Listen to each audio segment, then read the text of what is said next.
What's up, guys? Welcome back to the Preach Culture podcast. We're super excited to be here for you guys today. Today, we start a 7-part series of the 7 pillars of Firehouse culture. Basically, some things that me and Gene both identified as being major culprits in Firehouse culture as far as building it and keeping it. So today's topic is going to be ownership in the fire service. Everybody wants better culture, but very few people want to own the responsibility of building it. Yeah, ownership's a big part of it for sure. You got to kind of look in the mirror first. That's the big thing that I always talk about is basically what ownership is just start looking in the mirror first before we start looking for outward reasons is why things aren't going the way you want them to. Yeah, absolutely. So I guess the basic definition, if you look it up on Google, of ownership is taking responsibility for your tasks and your outcomes. Mm-hmm. That relates a little bit to the fire service, but if you want to give a better definition of what ownership means in the fire service, we can start with that, and then we'll just hammer on that from here on out. Absolutely. So what I've got here, my kind of definition is, let's see, where did I write it? I put it somewhere. Hold on one second. Guys, we're not podcasters, we're firemen, so we've got to take notes. We have to have stuff pulled up. Being on a podcast is new to us, so please be a little patient. All right. We'll keep. All right. So my definition here, I got it. It's ownership is accepting responsibility for the conditions of the things that I have the ability to influence. Huh? That right there, like when it comes for the fire department, is the big portions to take away of that is what can I influence? If you have the ability to influence it, that is part of the stuff that you can take ownership on. If you can't, you can't. There's some things in the fire department that we complain about that you legitimately can't take any ownership on. But the majority of the stuff, the majority of the things that we complain about, we can have that ownership somewhere for sure. Yeah. We do complain about a lot of things that if we really think about it, we have some kind of control and some kind of say on the outcome of it. So I wrote down a couple points. Ownership in the fire service starts with responsibility, taking responsibility for, like you were saying, everything that you can control. Yeah. Acting like the department belongs to you. That's a big one. Mm-hmm. A lot of people act like the department owes them something or that they belong to the department, when in all reality, the department belongs to us. It is what we make it. Yes. And I think that starts with, man, you got people out there looking for a job, want to be a fireman. They want to know more about your department. Yeah. If you love where you're at and you have a good culture, pitch it, get them in the door, stuff like that. It should be easy for you to brag about your department enough to get other people coming. If you're not, then you've really got to check your attitude first before you're just throwing shade to your department, Yeah. We need to have ownership over the trucks every 24 hours. I know at least I act like that truck is 100% mine for 24 hours. Anything that's right with it, anything that's wrong with it is purely up to me. Yeah. We need to have ownership over our probies. That's another big one. We have probies walk in and we treat them like dog crap. When they don't know things, we make them look stupid, when in all reality, we're the ones that need to be teaching these kids this stuff. Yeah. Back to what I was saying before is it's easy to come up with the excuses or push the blame, like saying someone else needs to be making sure this happens before they get here, especially when it comes to our probies. That concept of the training center or the 14, 16 weeks that they're in fire school, that needs to teach them everything that they need to know, to where when they come to you, they're already going to know it. That's just such a wild concept in my mind, to think that they're going to know everything immediately. And we've been doing this long enough that we know that's not going to happen. But Yeah. for some reason, a lot of people still expect when these probies come out, it to be something different. And it's just not. Yeah, it can't be. The last thing is we need to have ownership over our culture. That's a big thing. If you don't own the culture, if you're not a part of making it better, that's a problem. Yeah, it goes into something I said, I think the last episode where we were talking about it, is just complaining about things is a disease. It's something that people can jump on that bandwagon easy on. So it's easier to complain than to take ownership. It always is. Yeah. Everybody else is doing it, and we all just want to be a part of a group. So I wrote down a quote that I heard this week. JFK said, "Ask not what the country can do for you. Instead, ask what you can do for it." That's the same as the fire service. Like I was saying, we keep asking, what can this department do for me? What can it do for me? We need to turn around and look in the mirror and start asking, what can we do for this department? 100%. The mirror concept, the mirror comes first. The hardest person in the firehouse to evaluate, honestly, is usually yourself. And so we don't want to look that way. We don't look at what can I do. We want to look at why it's someone else's fault. That's the go-to for most people. If somebody else didn't do something, that's the easy out to blame somebody else. And I want to say for most people, it's almost human nature to do that, not just in the fire service, but in life as well. And that's where we get back on hitting what you mentioned in the first episode, uncomfortable conversations. It's not comfortable to look in the mirror and evaluate yourself, but if we want to be better, if we want to make the culture better, the department better, it's something we have to do. Yeah, for sure. All right. So I got a couple questions for you. Okay. All right. When did you realize that ownership in the fire service mattered? 18 years in the department, and I want to say that, I was 19 years old when I started. There's a lot of different times in my career where ownership started happening, and maybe I didn't catch on quickly enough. But when I got moved back to a truck house, it was probably the first time I'd ever actually asked the department to do something for me. I wanted something out of that. And with that question and with that ask, I felt like I had a responsibility then to perform. And when that responsibility was given, even if it was just giving that performance, that started weighing on me to have that ownership. Because luckily with a good deal of the officers that I had, excuses weren't tolerated. So, and that's what I usually see is if you're not taking ownership, you're giving excuses. And if somebody isn't willing to accept your excuses, that's when ownership has to happen.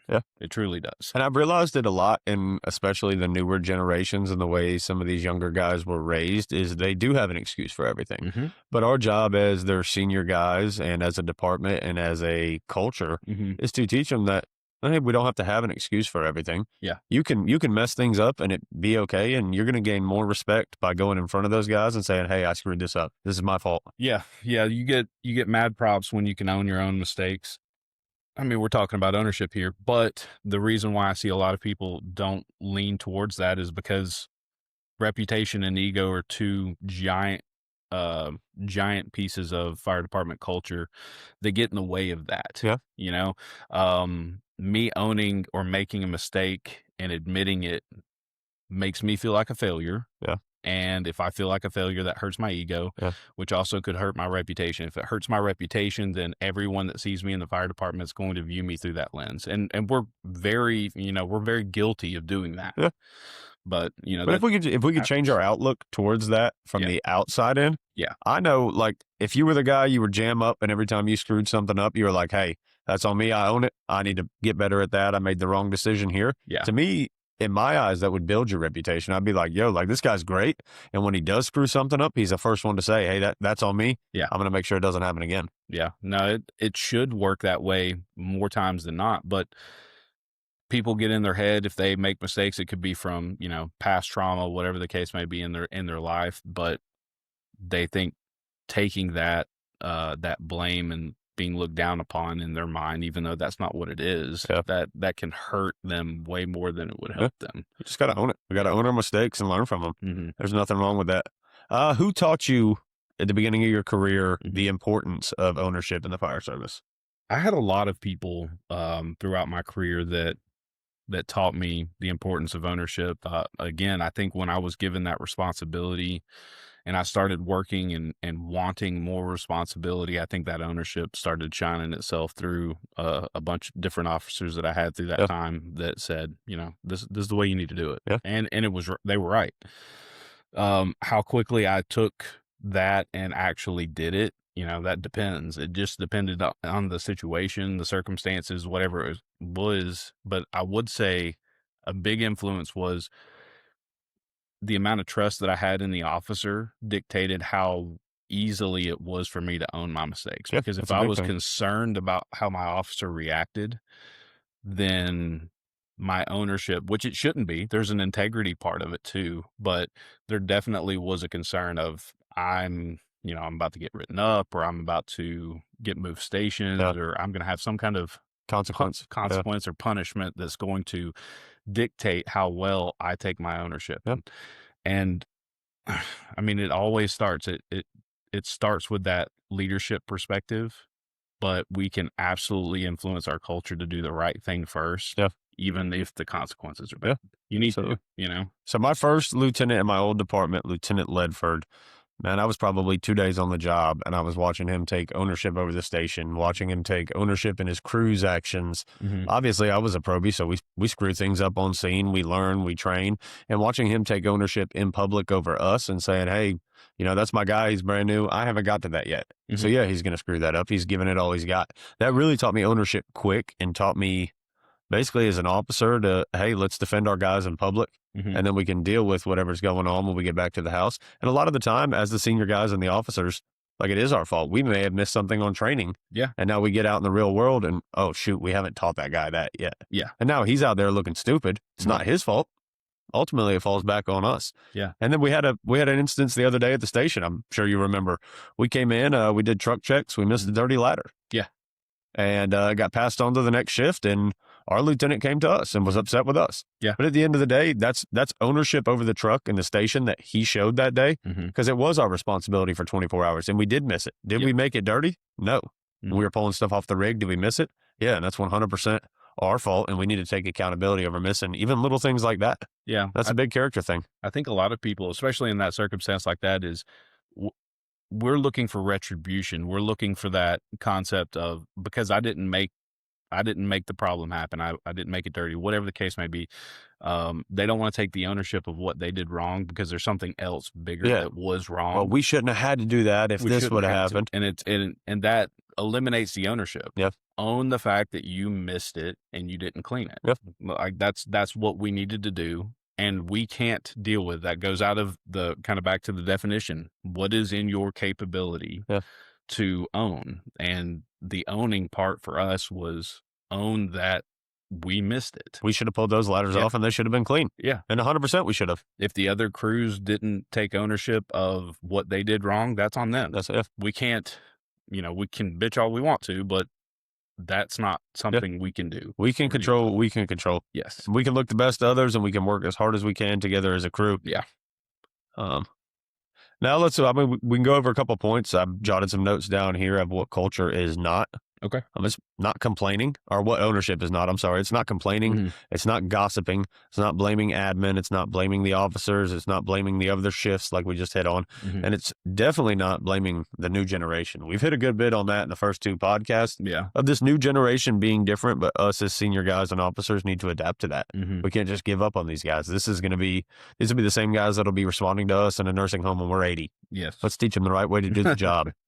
Yeah. I think a lot of those, those are a lot of things that we shouldn't allow to be excuses for what we do. I also think a lot of these things can be nipped in the bud by the leadership that we have. I know this is, we're heavy on culture for sure, but I also want to preach out to the leaders or the officers of their crew. The culture that you have at your fire stations is heavily influenced by what you allow and what you tolerate. If you're allowing and tolerating complaining, excuses, then that's the environment that you're making. That's the culture you're developing in your crew, and you can control that. And you may have a crew full of guys that you don't think respects you and you don't think looks up to you, but I promise at the end of the day, when that officer sets foot in the station, he sets the tone for the day. Whatever he comes in enforcing, whatever mood he comes in, like that's ultimately how the day is going to go for the rest of the crew, whether they like you or not. Yeah, for sure. So we've got to set that tone as officers and senior guys of leading from the front, having a good culture. We've got to support our probies. We've got to mentor our probies. It's a different generation. They don't know the things that we knew. Yeah. Well, I mean, I always try to look at every problem in the situation. No firefighter, no probie, no officer, no, anyone in the department comes into your station that day and say, you know what, I want to screw this up. Yeah. I want to not know how to do something today. And make everybody look stupid. And make everyone look dumb. And if you can think through that in that perspective, you can handle anything that comes at you. Yeah. Man, here's another little quote I jotted down. It's probably going to ruffle some feathers. Excuse me. If your culture sucks and you've been at the department for 10 years, you're a part of the suck. Yeah. You've been there 10 years and you haven't made much of a change. Yeah. You can't just be a bystander in the suck. You're part of it for sure. Whether it's from burnout or just falling in the cycle of complaining and this, if you've been there 10 years and that culture hasn't changed, Mm-hmm. you need to look inwards. There's something you could be doing. Looking inwards should always be the first step. And if it never happens, then you miss the first step by a long shot. Yeah, absolutely. And it starts, I mean, let's say you have a crew of 3 guys. Mm-hmm. You influence those 3 guys. They're going to work a swap. They're going to work overtime at some point. Mm-hmm. They bring that energy to a new house. Yep. 2 or 3 guys from there catch on to it. They go work overtime or they work a swap. And slowly you start changing the culture that a department has. But it starts with you and it starts with your crew. Yeah, I've got some comments here like I see a lot of people think that we should just outsource kind of about what I was saying earlier, which is people want to push how they've been taught or the reasons why people don't know things to other people.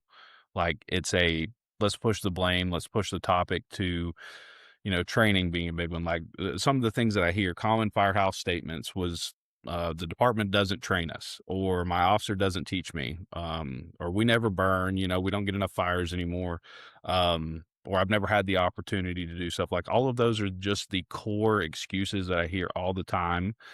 And the uncomfortable part of all of those excuses and the answers to all of this is they can be legitimate reasons. Like all of these excuses can be legitimate, but if you haven't first said, what am I going to do about it? You don't need to be going to every single person in your department with the problems that you have if you can't come with a solution. Yeah. And this has just been a few years for me that's how my mind has shifted to. That's the way I can influence the department. That's what I can do. If I can figure out how to fix this first, let me come with this solution, not just a problem. Yeah. And I know a lot of my higher ups encourage that and appreciate that. And when you come with a solution to the problem, they are way more adamant to say, let you go and do what you can do. Yeah. Our command staff's been, ever since I've been here, our command staff has been great as long as you present it in a way that, hey, Chief, I'm trying to solve this problem. Yeah. Not, I hate this. This makes me miserable. I'm going to leave. Da, da, da, da, da. Like if we come to them with the solution, they're willing to listen. Mm-hmm. Now, they may have reasons why that solution can't work, whether it be financially or logistically or something like that, but they'll at least give us a listen. Mm-hmm. All right, let's do a little mirror test. This for everybody listening. Me and Gene aren't going to answer, but they're just some questions to think about. Yeah. When's the last time you asked, am I physically prepared for the job? When's the last time you asked, am I fully competent at my job? Yeah.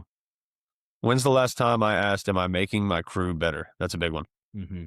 Because I find myself not asking myself that sometimes. All right. When is the last time I've asked, am I mentoring someone? Another big one. We keep hitting on these probies in the new generation. We need to be mentoring them. And lastly, am I contributing to the culture or am I just consuming it? Mm-hmm. Am I a leader or am I a follower? So that's pretty big. Some of those big questions, especially the last one on leadership, I dive a lot into leadership stuff. I really enjoy learning as much as I can about it. It's very, very much a dynamic subject. But people start getting under the impression that leadership happens with certain rank. And the truth of the matter is you are leading at any level that you are at. It was a great thing for me when I started being given responsibility, because it started adding to my ownership. So the sooner that you can get that responsibility given, or the sooner you can start jumping into those leadership roles, the more this makes sense and the more this has so much more of an impact for your crew and your station and your culture. Yeah, you can lead from any level. Mm-hmm. And we do forget that a lot, especially with the rank structure. We think it needs to come from the top. It needs to come from above us. We can lead from below. Yeah. We can lead our peers. We can lead people above us. Yeah. It doesn't just stop at an officer rank. Mm-hmm. I think four of the big things I jotted down of what we need to have ownership of in the fire service is one being our truck. Like I hit on earlier, we need to have pride in that truck. Yeah. That rig is ours for 24 hours, and we are responsible for anything that comes from that 24 hours. Yep. And if we're not prepared with the truck, we're not prepared for the citizens. And well, I mean, what are we even doing there at that point? Yeah. We need to take ownership of training. We need to lead training. We need to get the training out there. Let's come up with ideas. Let's send them to the higher ups. If we notice, hey, our department as a whole is struggling with moving hose. Mm-hmm. Hey, I'm going to put together a 6-hour class and see if we can run the whole department through a 6-hour moving hose class. Yeah. Let's get better at it. We're firemen, we're jacks of all trades, but we're not masters of one particular task. Yeah. No. We can get better at everything. Yeah. We need to have ownership of our culture. It's your department. It's your culture. The department doesn't owe you the culture. You owe the department the culture. Yeah. So let's build it. I mean, lastly, you need to have ownership over your crew, Mm-hmm. your guys, your family, guys, girls. Have ownership over that. Have the hard conversations with your crew. Show them love. Show them compassion. Show them patience. Yeah. And hold them to a high standard and demand that they hold you to a high standard as well. Yeah. You are a big influence over your crew dynamic. If you want your people to come to you more often, if you're in a leadership position, sometimes you need to reflect back onto why my people aren't coming to me. Yeah. That's the first place you need to look. It doesn't necessarily need to be, oh, it's their problem, it's their fault. No, you need to look at, am I making them comfortable? And that's the truth of the matter, Why do you think we don't talk about ownership as much as we should? I mean, I think it's kind of what I hit on earlier. I think ownership doesn't get reviewed because it's easier to blame than it is to own. It's a components of what could go wrong that I could easily pick an excuse from any direction as being the reason outside of me owning the fact that I could have just done something easy to fix it. Yeah. How do you think we work together? Mm-hmm. Let's say you notice I've been making X, Y, and Z mistakes, and every time I make that mistake, I have an excuse for it. Mm-hmm. How, if you had to give advice to somebody watching this, how would you start that conversation? Knowing me, we're brothers, we're Mm-hmm. crewmates, we work together. How would you start that conversation with me to inform me of ownership and teach me how to have ownership in the fire service? I mean, the first conversation I always try to start anything that I think needs the ownership from the person that's doing it is, I always want to question why, but I've realized that starting off in that why question puts the receiver in a defensive posture. I can see that. Because that makes you think, hey, clearly he thinks I did something wrong, so I'm going to defend what I did. So if I can change that into, hey, what's your outlook on this? Like, did you decide to do this versus this for a reason? Like, what's going on in your head? Where does that start? Where does that lead? Any question besides just why, hey, why did you do this, will lead into a conversation that I can understand. Versus just defense. Yeah, just defense. Like that one simple question, that why question makes such a great difference in just the immediate conversation because you're thinking 3 or 4 steps ahead. Yeah. Why is he asking me why? Clearly I did My next move. wrong, so I'm going to defend it. And again, going back to if I go in and say, clearly he didn't want to not take the trash out last night, maybe there's a reason. Instead of just saying, why didn't you take the trash out, to where it blows up to where we both get defensive and nothing comes out of it. And so we start arguing for no reason. I can understand and learn, okay, hey, there was other things involved in this. This guy didn't have the intent or the intent to do something just malicious, And most people don't have the intent to do stuff malicious, especially in the fire service. It's a genuine mistake. Mm-hmm. And even having that relationship with your guys and being able to have the conversation like, hey, I need you to start owning your mistakes. Mm-hmm. I'm not going to think less of you. The rest of your crew's not going to think any less of you. Mm-hmm. But we need you to own your mistakes, and we will gain respect, and we'll train you on these things. We'll teach you on these. We'll hold you accountable when that situation comes up again, but we need you to own them. Yeah. And curiosity is a friend for everybody. If you can be curious, like your new guys, if you can be curious about things, show that interest and say, you know what, I don't know how to do this, but I'm really interested on learning how you do it. That can show, instead of, I'm just going to hold back. I think a lot of people hide their insecurities because they don't want to look stupid. They don't want to show that they don't know how to do something very well. And then when they hide those things, instead of owning the fact, hey, I'm not really good at this, especially when you're a probie or a new guy with a couple years experience, everyone gets concerned because firemen's first response is to be passive aggressive or to be, say it whatever way you want to. They don't allow them to fail Yeah. properly. And that's where this ownership happens is I can't expect you to own it if you know that without a shadow of a doubt, I'm going to talk down to you Yeah. because you don't. We just got to fix that. And it's got to come from both sides. Yeah. I know, at least for me, I mean, the other day I spent 7 years at a heavy and an engine house. Mm-hmm. We didn't have a truck. We Yeah. didn't have an aerial. We went out and did with LT and our senior fireman the other day, who's testing for sergeant coming up.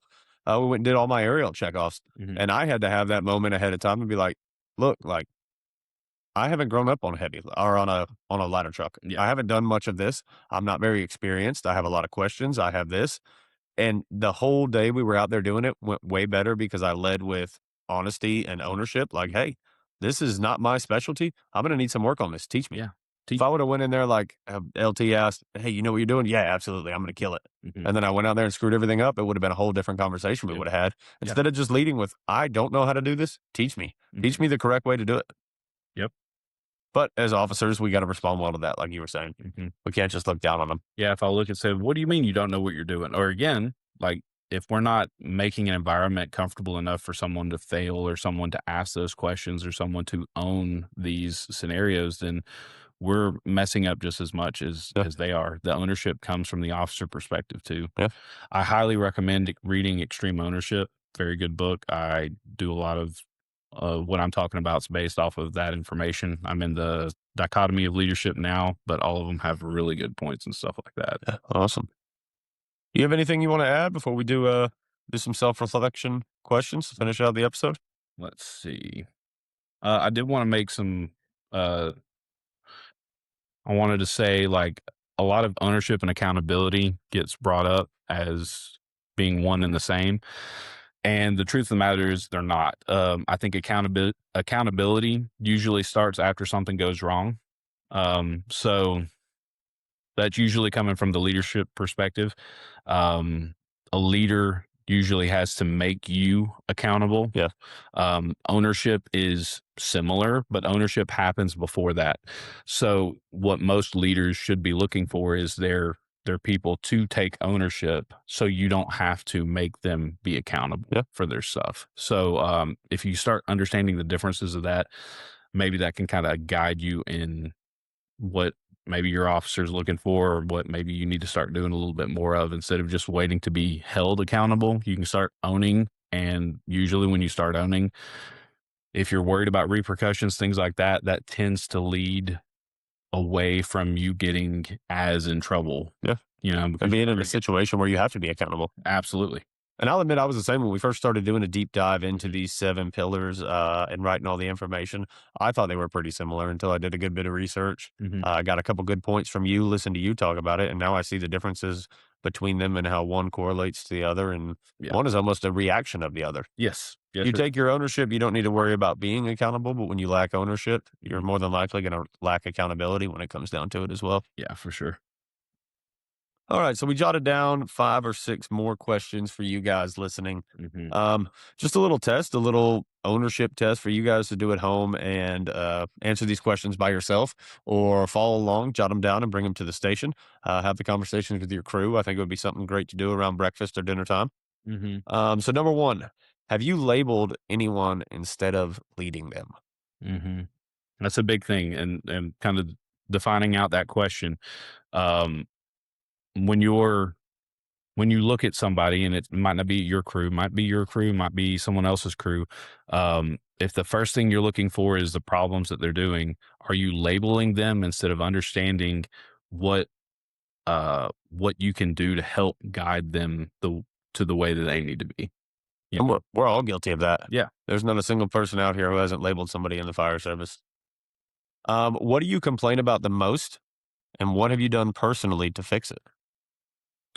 Yeah, complaints are easy. So even if mindset shift, if you're still in the mindset of complaining, start realizing what you're complaining about and then start asking yourself after you've complained, what is it that I've done? It's a self-reflection tool for sure. Yeah, and it goes right back to what we've been talking about throughout this whole entire episode. Mhm. What behaviors are you tolerating because addressing it is going to make you uncomfortable? This goes especially into the officer realm on that one. I hit on it earlier. You are, as an officer, you're allowing whatever culture to be made at your station level and your crew level. So if you're allowing the complaining to happen, is it uncomfortable for you to talk about it? Is it uncomfortable for you to stop that because maybe you're going to be then considered the outcast or too stern? Yeah. Those are some of the things that I'm talking about here on not addressing. You know what I mean? But it goes back to if you build that strong bond and that strong relationship with your guys, Hmm. you should be able to have any conversation and it not be too uncomfortable. Yeah. Yeah. The next one. What skill are you or someone you work with weak at that you blame the department for not teaching you? Yeah. I see that a lot. That's just, again, falling into the line of making excuses instead of making action happen. Yeah. You know? It's 14, 16 weeks in probationary school. We can't expect them to know everything when they come out. Yeah. And we can't sit here and complain that they don't know everything. It's our job to teach them the rest. Even our continuing ed or paramedic program, like Hmm. paramedic program, they're going to teach them the basis, but they need to learn how to be a paramedic out on the ambulance. And that's just how it is. Yep. When was the last time you told your leadership, your crew, or your family, I'm wrong, that's my bad? Yeah. This is a big one. I I think personally, we kind of talked about this a little bit earlier in the podcast, but when you're able to own that and make it public that you were wrong, it builds the confidence your crew has, makes you feel more personable, and it makes them understand that you're not expecting perfection Yeah. because you can be wrong and it not affect your, your ego or your Reputation. livelihood. Yeah, Yep. your reputation for sure. Own your actions, guys. If anything, it's going to gain you respect in the fire service because people are going to realize that you're a humble leader, Yeah. that you are going to make mistakes. Nobody expects everybody to be perfect. We're not. We're humans. Hmm. You're going to make mistakes. And if you own them, it's just going to, that respect is going to build up and build up and build up. I'd rather have a guy that I can look at like, oh, he's not perfect, but when he screws up, he's going to make damn sure it never happens again. Yeah. Versus a guy who is the same skill level, but is always right. Even when he's wrong, he's right. Yeah. You can't work with people like that. All right. And lastly, if everyone at your department acted like you, what kind of department would you have? Yeah. Exactly. That's big. It it's the culture that you're building, and that's what I said. It's you're trying to view this as I'm setting the example for the culture, and if there was a crew of 8 of me, obviously the culture is going to be exactly what I make it, and that's what it is. You Yeah. don't realize the influence that you have on your crew's culture and the influence that it is. If you start complaining, I can guarantee you're going to have 3 or 4 people from your crew complaining before it's over because it's easier to jump on that bandwagon. We talked about this last podcast. That bandwagon is easy to jump on when it's negative. So stop the negative. You stop the negative, you fix the culture. Yeah. We need to come up with solutions. We need to take ownership in our actions. We need to admit when we're wrong. Yeah. And that's going to be the first step is within ourselves Mhm. before we can start building a culture worth belonging to. Yeah, for sure. So I think that's about all we have for today. You got anything else to add, Gene? No, no. I think we're moving in the right direction. I love these pillars. We're gonna start having some guest appearances on some of these too. Really excited about that. Really looking forward to all the stuff we've got going for you guys. Yeah, we've got Jared Robinson from Cartersville Fire Department. Mhm. He'll be joining us in a couple weeks. And then Chief Eddie Robinson, who is the former chief of Cherokee County, he'll be joining us for our 7th pillar, which is legacy in the fire service. And I'm super excited for that. I think that's going to be great. Absolutely. Yeah, maybe we can sip some bourbon with some guys. This is my speakeasy room. We got some merch on the wall. So anything you guys want, any questions you got, hit us up on social media.